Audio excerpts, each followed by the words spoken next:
पहली बात तो तबलीगी जमात एक इस्लामिक संगठन नहीं है। तबलीगी जमात एक आतंकवादियों को सपोर्ट करने वाला संगठन है। हमारी एजेंसियों ने कहा था कि जो बम ब्लास्ट है उसके आतंकवादियों के संगठन तबलीगी जमात से थे, और मैं खुद कह रहा हूँ कि तबलीगी जमात एक आतंकवादी संगठन है। तबलीगी जमात एक जिहादी संगठन है। तबलीगी जमात एक धर्मांतरण करने वाला माफिया वाला संगठन है। सबसे बड़ी बात आपको बताओ, तबलीगी जमात के लिए सऊदी अरब जैसा देश एक जहर घोलने वाला संगठन बता चुका है, जबकि कई हमारी जांच एजेंसियों ने कई देशों ने कह चुका है कि ये आतंकवादियों से कनेक्शन है इसके। पाकिस्तान के प्रधानमंत्री रहे नवाज शरीफ के पिता तबलीगी जमात के सदस्य रहे, फाइनेंसर रहे। क्यों? 98 में तबलीगी जमात ने मोहम्मद शरीफ तरर को पाकिस्तान के राष्ट्रपति बने। क्यों? 1990 में तबलीगी जमात के लेफ्टिनेंट जनरल जावेद नसरी ISI के DG बने। क्यों? तबलीगी जमात का अलकायदा और लश्कर तोबा जैसे संगठन को उपजाऊ ज़मीन की भर्ती कहा जाता है। क्यों? और भी आतंकवादी संगठन है जो तबलीगी जमात की सपोर्ट करते हैं। क्यों? तबलीगी जमात की स्थापना हुई है, नूह मेवात में जाके लल्लड़ महादेव मंदिर पे विशाल यज्ञ के रूप में समापन करेंगे, जिसमें दमू रोकना हो रोक ले, खुला चैलेंज है उसके लिए।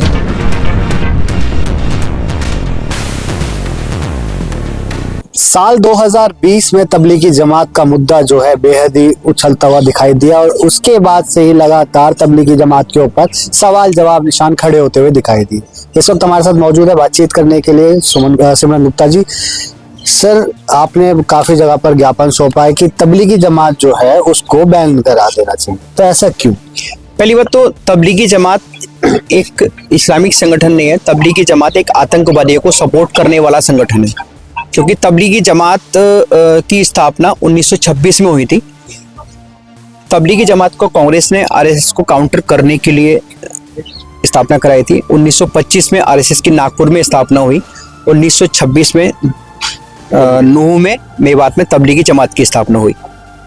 तो ये तबलीगी जमात आतंकवादियों को समर्थन करने वाला, आतंकवादियों को सपोर्ट करने वाला संगठन है, ना कि इस्लामिक स्कॉलर है, आपको बता दूं। और दूसरी बात ये कि जिस तरह 2020 में तबलीगी जमात आपका कोरोना में काफ़ी फैलाने में अग्रणी रहा, काफ़ी कोरोना काल के लिए सपोर्ट करना, कोरोना के लिए मरीजों के लिए, कोरोना फैलाने के लिए एक्स्ट्रा जो तबलीगी जमात आया, उसी कड़ी में जैसे कि आपने देखा होगा कि तबलीगी जमात की हमारी एजेंसियों ने कहा था कि जो बम ब्लास्ट है उसके आतंकवादियों के संगठन तबलीगी जमात से थे, कनेक्शन निकले हैं।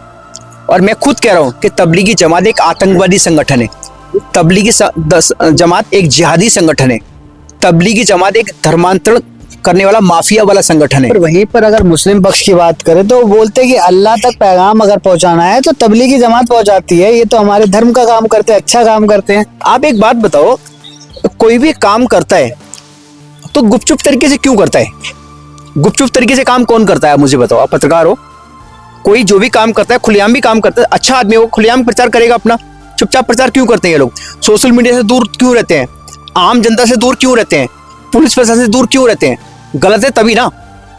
जबकि तबलीगी जमात के लिए सबसे बड़ी बात आपको बताओ, तबलीगी जमात के लिए सऊदी अरब जैसा देश एक जहर घोलने वाला संगठन बता चुका है, समाज में नफरत फैलाने वाला संगठन बता चुका है, आतंकवादियों को सपोर्ट करने वाला संगठन बता चुका है। इसके बाद क्या करेंगे आप?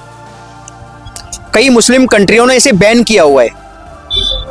पर वहीं पर अगर बात करी जाए, आप बोल रहे मुस्लिम कंट्रीज ने बैन किया हुआ, पर इंडिया के अंदर ऐसा कुछ नहीं है।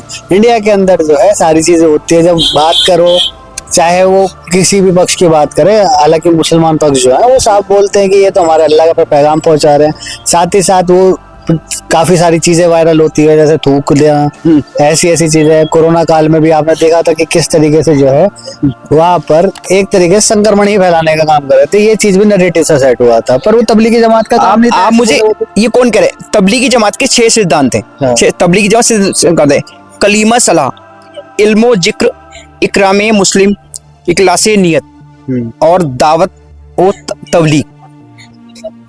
इनमें से छठे सिद्धांत है दावत ओ तबलीग का अंग्रेजी का मतलब है प्रेसिटियम इंग्लिसाइजेशन, यानी कि धर्मांतरण कराना गरीब लोगों को।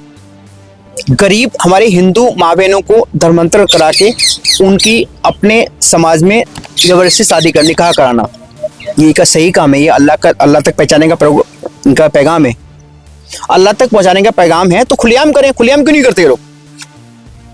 जबकि कई हमारी जांच एजेंसियों ने, कई देशों ने कह चुका है कि ये आतंकवादियों से कनेक्शन है इसके। आतंकवादी से कनेक्शन की बात रही, दिल्ली के अंदर लाल किले के पास बम ब्लास्ट होता है, एक कार आती है, थोड़ी दूर तक चलती है, उसके बाद लाल किले की बिल्कुल जो जागीर है उसी के पास आके उस कार में ब्लास्ट होता है, काफी सारे लोगों को अपनी जान गंवानी पड़ जाती है, बहुत तेज धमाका था, उसके तार जो है सीधे सीधे तबलीगी जमात पे जाके खड़े हुए। पर वहीं पर अगर बात करें प्रशासन की, तो प्रशासन की तरफ से तो छूट, मैं आपसे कुछ चीजें आई नहीं सामने। मैं आपसे वही कह रहा हूँ, अगर प्रशासन की तरफ से छूट थी तो सोशल मीडिया ने और प्रिंट मीडिया ने, इलेक्ट्रॉनिक मीडिया ने क्यों छापा? उनके खिलाफ अगर प्रशासन में दम है तो उनके खिलाफ कार्रवाई करके दिखाएं, अगर वो सही है तो। तबलीगी जमात को सही बता रहे हैं। मैं आपको क्लियर बता दूं, अमेरिका और ब्रिटेन समेत कई देश की अन्य खुफिया संस्थाओं ने और पत्रकारों ने जांच रिपोर्ट्स के अनुसार जमात के लोग बड़े पैमाने पर धर्म परिवर्तन कराने में लगे हुए हैं। अगर ज्यादा जानकारी चाहिए 2008 को guardian.com पे क्लियर डाटा है इसका। जिन्हें जानकारी चाहिए तो 2008 का guardian.com है, वहां जाके देख लें। मैं आपको बता देता हूँ, इनका बहुत सारे हैं। अगर किसी को डाटा चाहिए, अगर किसी को ऑब्जेक्शन है, मेरे खिलाफ कोर्ट में केस करे, मैं जवाब दे दूंगा। और तो और आप बता दूं, पाकिस्तान के प्रधानमंत्री रहे नवाज शरीफ के पिता, तबलीगी जमात के सदस्य रहे, फाइनेंसर रहे। क्यों? 98 में तबलीगी जमात ने मोहम्मद शरीफ तरर को पाकिस्तान के राष्ट्रपति बने। क्यों? 1990 में तबलीगी जमात के लेफ्टिनेंट जनरल जावेद नसरी ISI के DG बने। क्यों? तबलीगी जमात का अलकायदा और लश्कर तोबा जैसे संगठन को उपजाऊ जमीन की भर्ती कहा जाता है। क्यों? और भी आतंकवादी संगठन है जो तबलीगी जमात की सपोर्ट करते हैं। क्यों? और ये तो सारे अखबारों में छपा था, सारी मीडिया में छपा था, इलेक्ट्रॉनिक मीडिया में, दुनिया में, कि डॉक्टर परवेज साहिद, डॉक्टर शाहीन साहिद, तबलीगी जमात से संबंध थे इनके।